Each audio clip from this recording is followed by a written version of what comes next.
చంద్రబాబు వెంటే పవన్ కళ్యాణ్ ఉంటానని మరొకసారి అసెంబ్లీ వేదికగా హామీ ఇచ్చారు.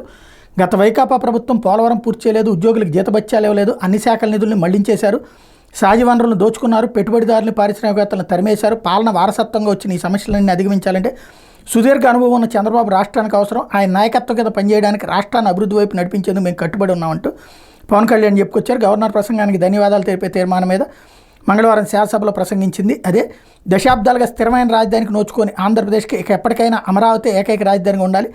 ఆ దిశగా ముఖ్యమంత్రి చంద్రబాబు ఆధ్వర్యంలో కృషి జరగాలి. అమరావతి రాజధాని నిర్మాణం కోసం కేంద్ర బడ్జెట్లో 15,000 కోట్లు కేటాయించినందుకు మోడీకి ధన్యవాదాలు చెప్పారు. నేను తప్పు చేసిన అవకతవకలకు పాల్పడినా నాపైన కూడా చర్యలు తీసుకోవాలి, శిక్షించాలి.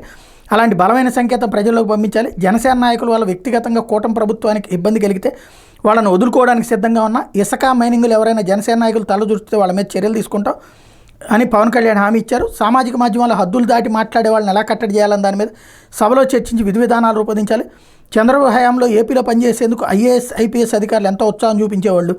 ప్రత్యర్థులు కూడా గౌరవించే గుణం చంద్రబాబు సొంతం. రాజశేఖర రెడ్డి గురించి కూడా ఆయన నాతో చాలా మంచిగా చెప్పారంటూ పవన్ కళ్యాణ్ ఈ సందర్భంగా చంద్రబాబు కితాబు ఇచ్చారు.